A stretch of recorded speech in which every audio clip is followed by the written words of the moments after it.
what does the mentalism means in your own works? Can you share with us, explain a little bit more? So there are multiple meanings for mentalism, right? I read a book called The Kabbalion, which is the 7 Hermetic principles. And the first principle is, it says, all is mind, the universe is mental. It's the principle of mentalism. It means that everything we create is created in the mind, everything. There's nothing that exists outside the mind. For example, the moment I die, the entire world disappears. Yeah. It doesn't stop, but as far as this experience goes, it doesn't exist anymore. That's the very esoteric meaning of mentalism. Mentalism as entertainment is understanding people, influencing decisions, thoughts, behaviors, and creating the illusion of mind reading. Okay? I can't really read your mind, so you're very lucky. All right? All of those secrets you have, Rachel, they're safe. All right? However, I can create moments, experiences, I can prepare scenarios which I can find out what that information is using a various array of techniques. Some of the techniques are magical tricks. Some of the techniques are actual human behaviors. Some of them are reading body language and micro expressions. I mix it all together. However, by studying mentalism, I also realized I became very good at communicating. I became very good at relationships. I can be listening to someone very deeply because when I listen, I use my eyes and my ears and my heart. You know, I feel what people are thinking, but really I'm observing everything, and the feeling is just the part of my body that's telling me that I'm right. So intuition, I believe, comes from very deep observation. So when I'm talking to somebody in a conversation, I can see very quickly if they're getting bored. I can see if something I said made them upset. I can see if I mention somebody's name, that person has a reaction, and I can remember that information. And a lot of people are very intuitive like this. Other people, including yourself, are also very good at mentalism. You're good at reading people, but we don't know consciously what it is. So we call it a feeling. Yes. And a lot of people say, I just felt it. Or your friend works in the room and you know that they're sad. I got a feeling that you were sad. Yes. And I love how you just mentioned when you're reading the people, apart from just active listening, right? But also you feel it. Yeah. Because then by your heart, that makes it complete difference, which just means you're fully present at that moment, like right now. And when we have a conversation, we actually have this conversation by heart. I can still plan what I'm going to be studying a little bit about your background, but we are fully present here to learn about right now what sort of the energies to connect with us. Correct. And this is also why I ask you not to give me any questions prior to the conversation. I wanted it to be spontaneous. I have a meeting at later today at 2 p.m. and it's going to be a very important meeting. And there is a level, it's very small, but there is a level of anxiety that my brain keeps trying to tell me about. It's like, you're worried about this. You got to be careful. Blah blah blah. Brain talk, right? I'm aware of that. So every time I try to think of what I'm going to say on this, it's a Zoom call. Every time I think of what I'm going to say on it, I just stop myself. I said, I can't know what to say, because if I try to think of what to say, when I arrive at the conversation, I'm going to be trying to remember everything that I thought of and I won't be present. The best thing to say is whatever comes up in the moment. So I'm going to get to that phone call. I'm going to make a few deep breaths before I turn on the Zoom. I'm going to say hello, have a random conversation about, like, how is your day? And then begin. And whatever comes up is going to be perfect. I just trust that. And it's the same with this podcast. It's the same when I have networking. It's the same when I go to speak to a girl in the bar.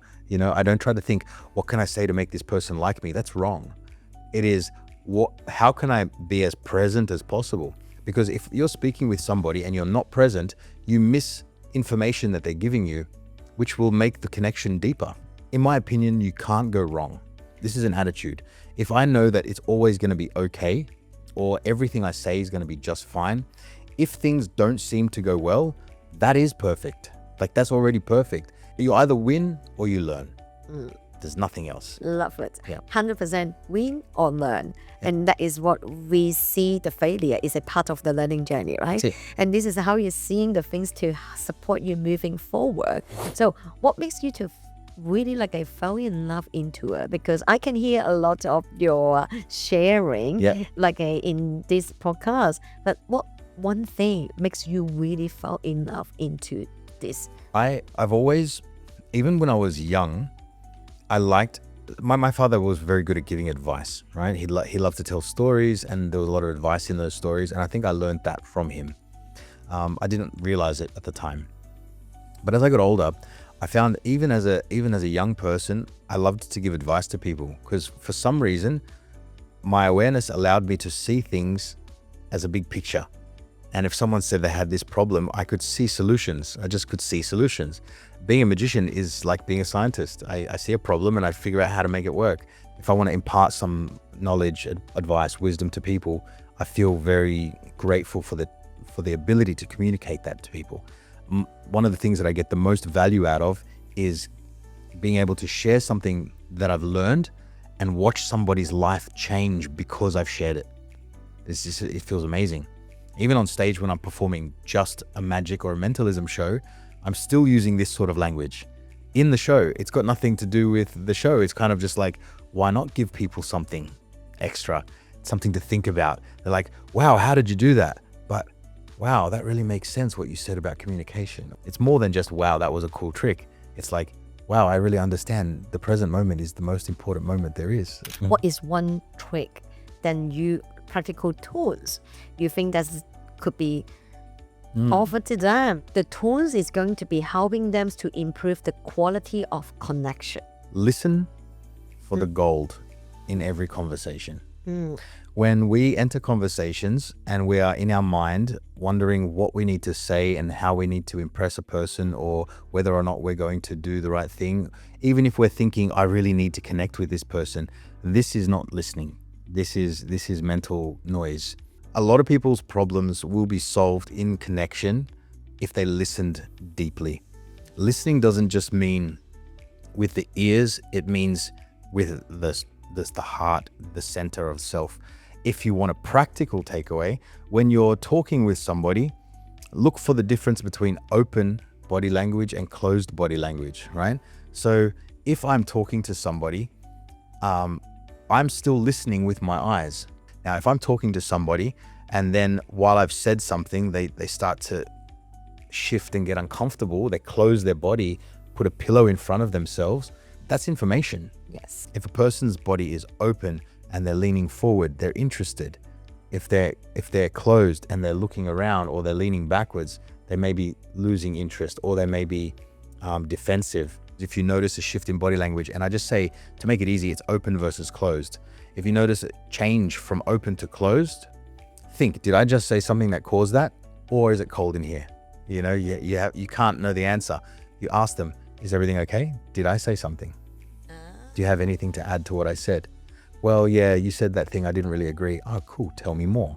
Yeah. Open your own body language, let them see that you're friendly.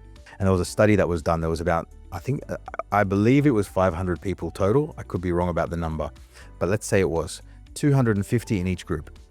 Group 1 and Group 2 both listened to the same lecturer. They gave the same talk, the same speech, and the same presentation. Exactly. They were trained actors, and they were trained to do that. Group 1 was told to sit with their arms folded, their legs crossed, and leaning back. They were told to watch the entire presentation in this body language. Group 2 was told to put their feet flat on the ground, put their hands on the table, and just nod when they were listening. All right. Then they get some exam afterwards. The first group, the closed body language, they responded that the lecturer was hard to follow. They were a little bit arrogant. They weren't very friendly. These were the things that they thought about. And then when they did the comprehension exam, they realized they learned 10 to 30% less information. They remembered 10 to 30% less. The other group said the lecturer was very friendly, very informative, would love to listen to them again, and they did higher on the memory score afterwards, which fascinated me. You're not seeing the person in front of you clearly, because this body language also talks to the mind, right? If you're sitting like this all the time, you start to have sad thoughts. If you sit like this all the time, you start to have confident thoughts. Your own body language will change your mindset, plus it'll change how people view you. So when you start paying attention to your own body language and noticing how you sit in different circumstances, you can also start to read it on other people. Tell a story that's unhappy, like you lost something, or you I do recently got the fine as well. Your face didn't stay smiley there. Your eyes went down, your cheeks started to drop a little bit. Yes. You know, this is not a real smile. Yes. So this is how I can tell when someone is pretending to be happy. It's very obvious. So rather you tell people honestly, hey, I really want to be happy today, but I'm just not feeling it.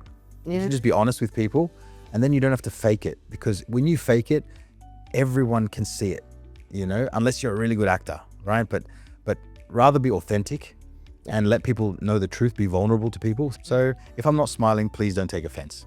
And you just tell them the truth, then they can give space to you, right? And do that for other people as well. If you notice they're smiling, but their eyes are looking a little bit sad, you'll notice. You can say, hey, come give me a hug. Yeah. Is everything okay? I've had some people just start crying on my shoulder. You know, I just went to give them a hug and they're like, how did you know? I was like, I got a feeling.